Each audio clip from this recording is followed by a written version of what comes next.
이슈앤피플 4가지 있는 뉴스, 이슈 4가지에 선정해서 정리해드리는 코너입니다.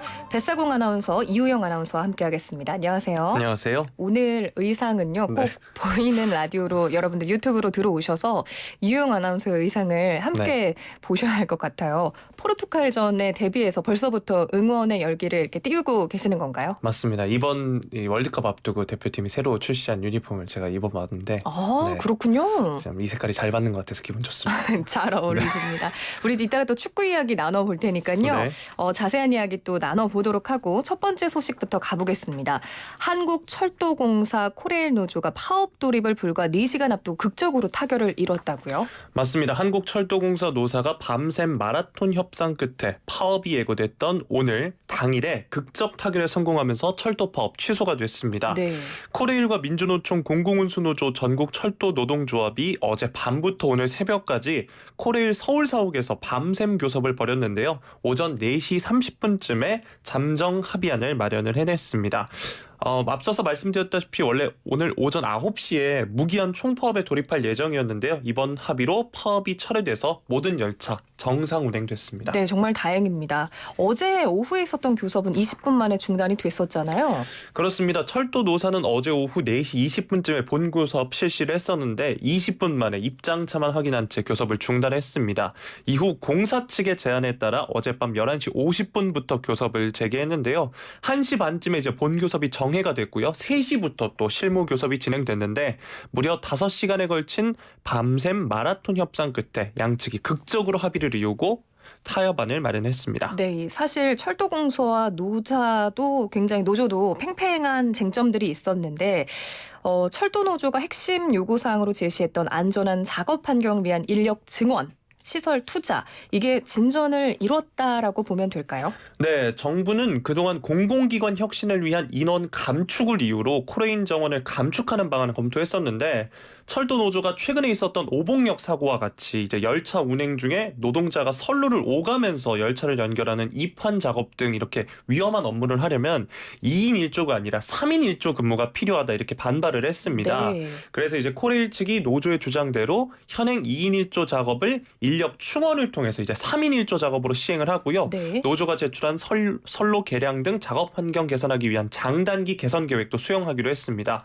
또 그동안 이제 발생했던 산재 사망 사고에 대해서 사측이 책임을 통감하고 유가족에게 공식 사과와 입장 표명 그리고 책임자 문책 등 사후 조치도 단행하기로 했습니다. 네, 상당한 진전이 좀 이뤄졌다라고 보면 되는데 이번 파업과 관련해서 인력 증원과 함께 이제 인건비 문제도 이야기가 나왔거든요. 이 부분은 어떻게 됐나요? 네, 이 부분이 좀 복잡하긴 한데요. 지난해 12월에 기획재정부가 올해 공기업 준정부 기관 예산 운용 지침에 대해서 통상임금 관련 소송에 따라 지급해야 하는 체불된 임금은 총 인건비에서 집행하도록 이제 정했습니다. 그런데 이제 2013년에 대법원에서 정기상여금은 통상임금이라고 판결을 내놓은 이후에 공공기관 노동자들이 앞다퉈서 이제 그동안 지급받지 못한 임금을 달라고 이제 소송을 진행했었는데 정부가 지급할 체불임금의 배상금은 본래 이제 예비비로 따로 편성이 됐었는데 이제 기재부의 지침에 따르면 이를 인건비에 포함하라는 거겠죠.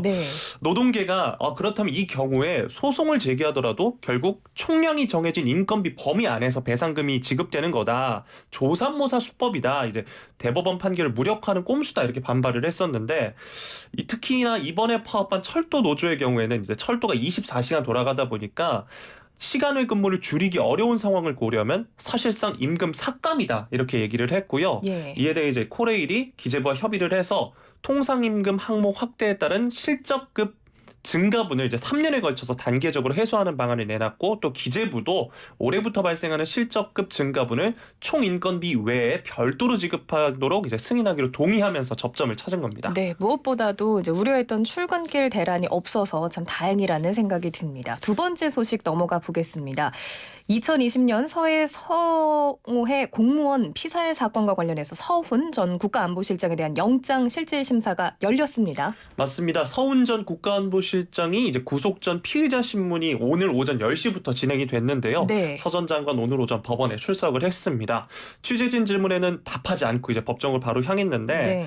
서 전 실장은 재작년 해양수산부 공무원 피살됐을 때 관기기관에 첩보 삭제를 지시하고 또 월북 결론에 맞춰 허위 자료를 쓰게 한 것 등으로 이제 직권 남용 권리 행사 방해, 허위 공문서 작성 행사 혐의를 받고 있는데요. 구속 여부는 오늘 밤 늦게 결정될 것으로 보입니다. 네, 뭐 서훈 전 실장 혐의 강하게 부인하고 있죠. 네, 당시 피격을 인지한 인원만 300명이 넘어 은폐 시도는 상상도 할 수 없는 일이다 이렇게 주장을 했고요. 또 민감한 정보가 불필요한 것까지 퍼지는 것을 막기 위해서 배포 범위를 조정한 것을 두고 삭제를 하는 건 왜곡이다 이렇게 반박을 하고 있습니다. 이에 대해 검찰은 배포 범위를 조정했다는 서 전 실장의 주장을 이해하기 어렵다 이렇게 보고 있고요. 서 전 실장이 안보실을 포함한 업무 전반의 최종 책임자였던 만큼 진실 규명을 위해선 신병 확보가 필요하다는 입장입니다. 네, 검찰이 뭐 서 전 실장 쪽에 책임을 묻는 걸로 마무리할 것처럼 이제 액션을 취하니 문 전 대통령이 처음으로 좀 목소리를 냈습니다. 맞습니다. 어제 측근인 윤건영 의원을 통해 입장문을 냈는데 서해 사건은 당시 대통령, 그러니까 자신이 최종 보고를 듣고 최종 승인한 것인데 네. 정권이 바뀌자 대통령에게 보고되고 언론에 공포됐던 부처의 판단이 번복됐다 이렇게 지적을 한 겁니다. 예. 그러면서 안보 체계를 무력화하는 분별 없는 처사에 깊은 우려를 표한다면서 부디 도를 넘지 않기를 바란다면서 불편한 심기를 그대로 드러냈습니다. 네, 다음 소식 넘어가 보겠습니다. 더불어민주당이 오늘 오전이었습니다. 조금 전이었어요. 국회 과학기술정보방송통신부 과방위라고 우리가 줄여서 부르는데 전체 회의에서 KBS, MBC, EBS 공영방송 이사진을 재구성하는 방송법 개정안 단독 처리했다는 소식이 들려와요. 맞습니다. 과방위는 오늘 오전 국회에서 전체 회의를 열고 방송법 개정안 등을 의결을 했는데 네. 국민의힘의 반발에도 불구하고 민주당 단독으로 처리를 했습니다. 국민의힘 의원들은 정청래 의원이 이제 법안 처리를 강행하자 항의하면서 회의장에서 퇴장하기로 했습니다. 어제도 과방위 회의 굉장히 위태위태한 모습 많이 보였었는데 안건조정위에서 어제도 민주당이 처리를 강행했었죠.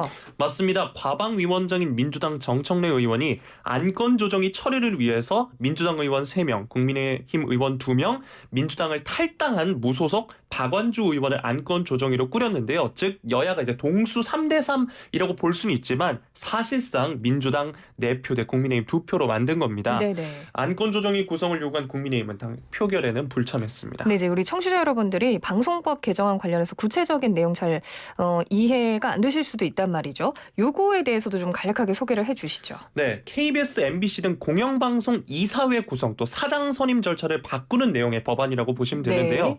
이제 공영방송 이사를 현행 9명이나 11명에서 이제 21명으로 확대하겠다 이런 이야기입니다. 네, 또 이사를 확대한다. 맞습니다. 다양한 기관 단체로부터 이사를 추천받는 내용을 또 골자로 하는데 네.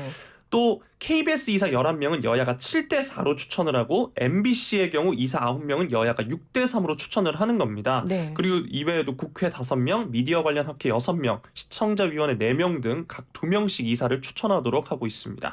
민주당과 국민의힘 주장이 이렇게 첨예하게 대립하고 있는 이유는 뭔가요? 일단 민주당은 윤석열 정권의 공영방송 장악 방지법이다 이렇게 주장을 하고 있고요. 네네. 국민의힘은 이 법안이 통과되면 민주노총 언론노조 성향 인사로 이제 운영위원회가 채워질 것이다 비판을 하고 있는 겁니다. 네. 네.